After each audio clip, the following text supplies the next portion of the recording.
Bismillahirrahmanirrahim. Assalamualaikum warahmatullahi wabarakatuh. Saya Muhammad Syarkawi bin Arif Azmi akan memulakan pembentangan dari komponen 3, iaitu tentang hydraulic suspension.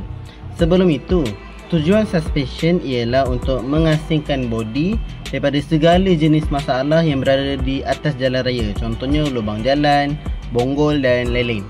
Dan ia juga dapat digunakan dalam pelbagai aplikasi. Antara contoh suspension yang lain ialah leaf spring, coil spring, torsion bus dengan air springs. Tetapi projek yang kami jalankan ialah untuk hydraulic suspension. Hydraulic suspension ini ialah ia menggunakan fluid yang bertekanan campur dengan gas yang terkumpul. Antara main komponennya ialah pump fluid, reservoir ataupun takungan fluid, cylinders, accumulators ataupun pengumpul untuk gas tu, valve dan control unit. Dan function-functionnya akan diterangkan di next slide.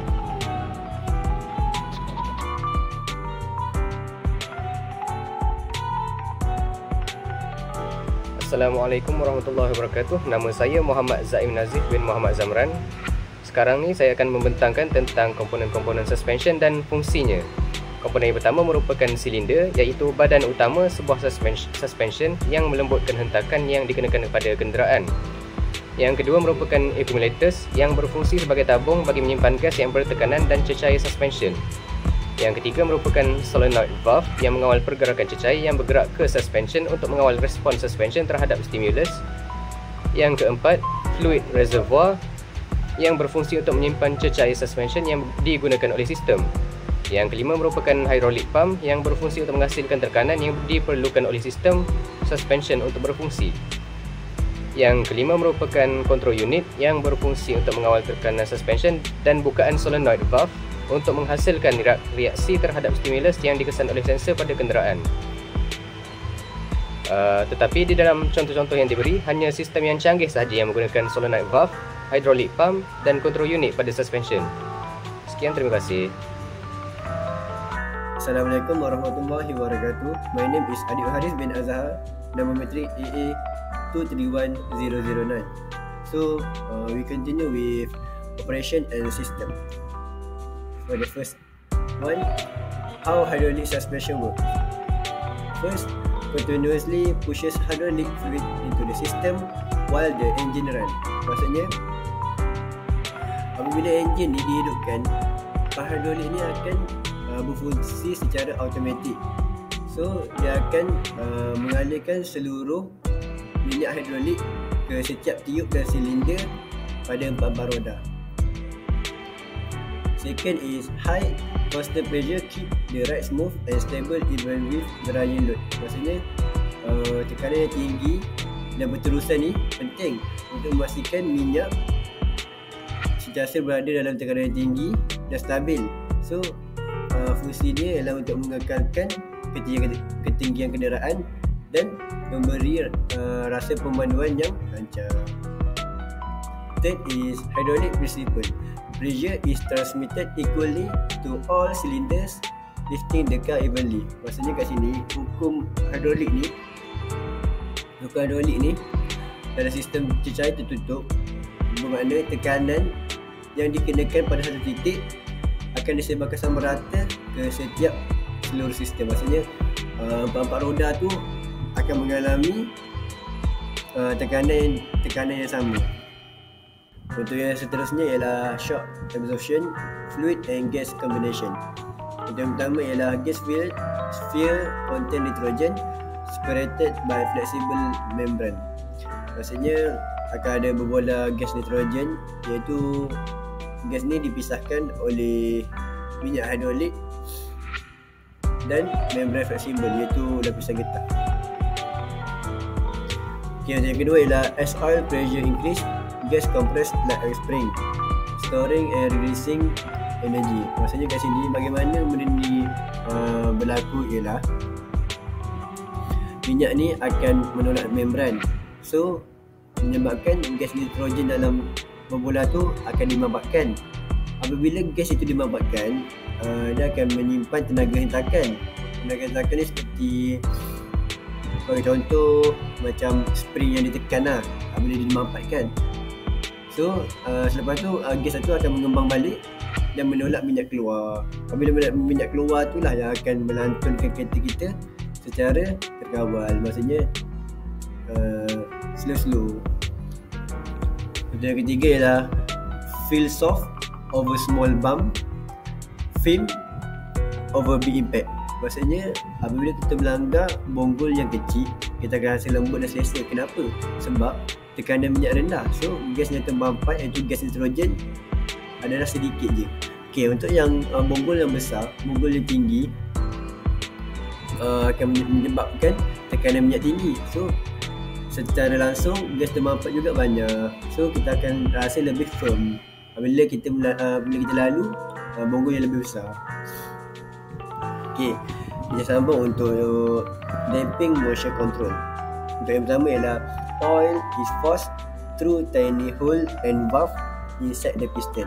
Okay, seperti yang kita faham, dalam shock absorber ni akan ada piston yang naik turun. Piston ni dia ada dalam tube. Dalam tube tu pula akan ada minyak hidrolik. So bila piston bergerak, minyak tu akan dipaksa untuk melalui lubang-lubang kecil dan injap khas, iaitu tiny hole and valve di dalam piston. Okay, yang kedua ialah faster movement equal more resistant damping sharp impact. Okay, kenapa dicakap kat sini faster movement ni sama dengan more resistant? Okay, saya ceritakan. Contohnya macam kita lalu bonggol besar, so akan ada hentakan secara tiba-tiba. So secara tak langsung, bila piston akan efek, piston akan bergerak secara cepat, secara pantas, dan minyak pun akan dipaksa mengalir secara pantas. Tapi kenapa jadi rintangan tinggi? Sebab minyak ni dia akan jadi perlahan. Sebab apa? Sebab valve yang kecil. So apabila minyak menjadi perlahan, dia sukar untuk melalui lubang yang kecil. So secara tak langsung hentakan akan diserap secara kuat. Okay, untuk yang ketiga ialah slower motion equal less resistant allowing natural right feel. Maksudnya macam saya cerita tadi. Okay, untuk yang ni pula, bila piston bergerak perlahan, so minyak yang melalui, iaitu mengalir juga perlahan. So apabila minyak melalui piston perlahan, so rintangan juga lebih rendah. So pergerakan akan lebih lancar dan lebih natural. Okay, jadi kita sambung untuk yang terakhir bagi operation system, iaitu automatic right head adjustment.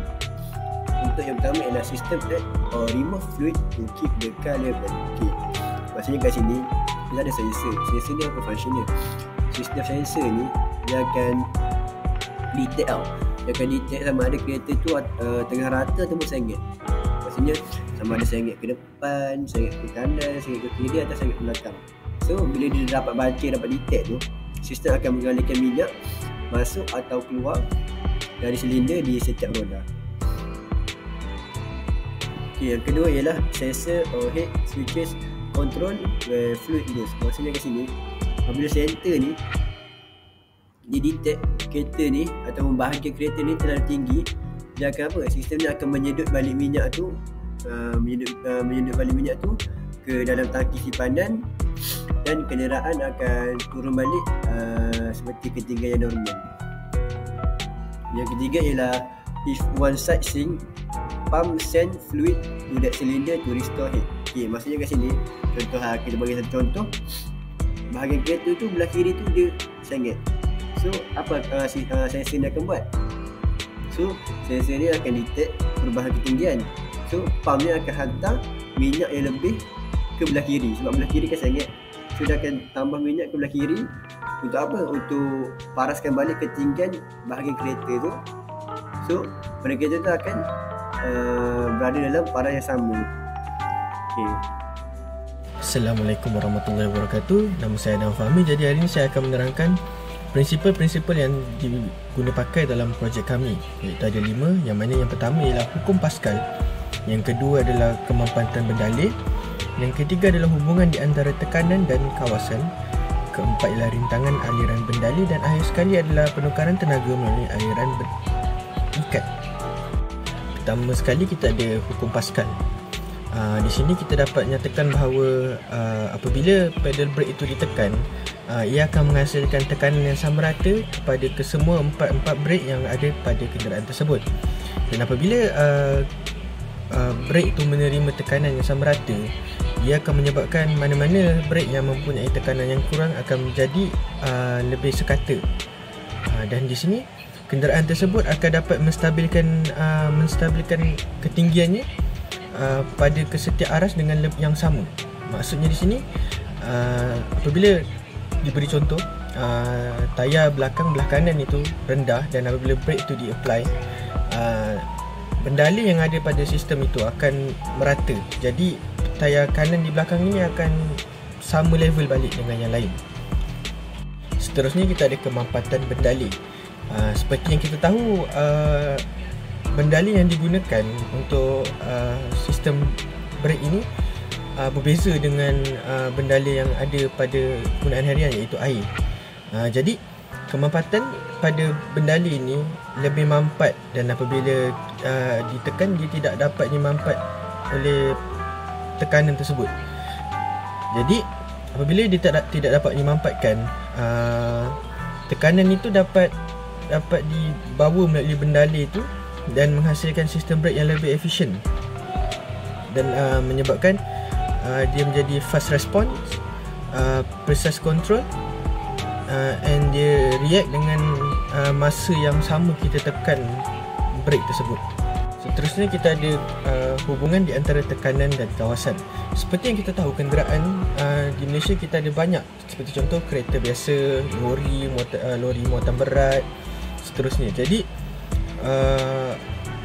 force ini hubungannya adalah F sama dengan PA, which is force is equals to pressure times width area, di mana designer di sini akan menukar diameter, size piston dan pressure setting dalam satu sistem brake tersebut mengikut kepada jenis-jenis kenderaan yang akan diletakkan sistem brake ni.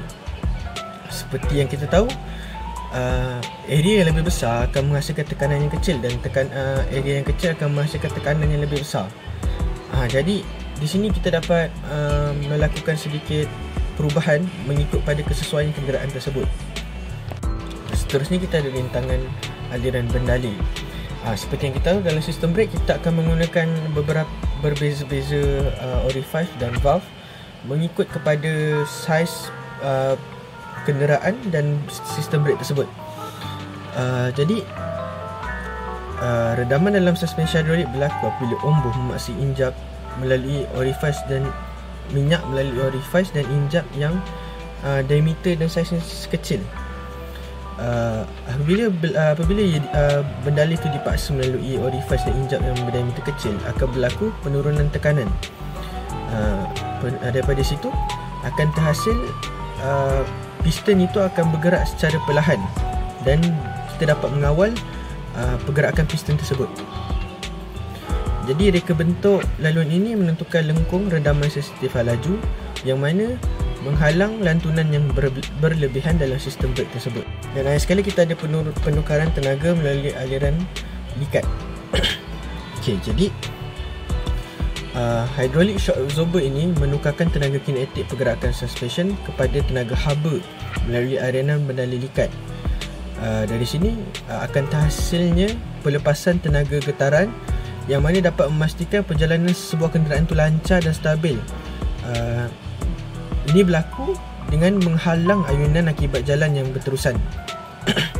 Prinsip mekanik bendali ini secara kolektif membolehkan penggantungan hidrolik untuk menyokong berat kenderaan, menyesuaikan diri dengan beban daripada kenderaan, menyerap hentakan yang akan terhasil apabila kenderaan itu melalui sebuah jalan, dan dapat meningkatkan keselamatan dan keselesaan pemanduan. Dari perbincangan kami tadi, kita dapat tahu betapa pentingnya suspension, iaitu untuk keselesaan memandu dan kestabilan kenderaan.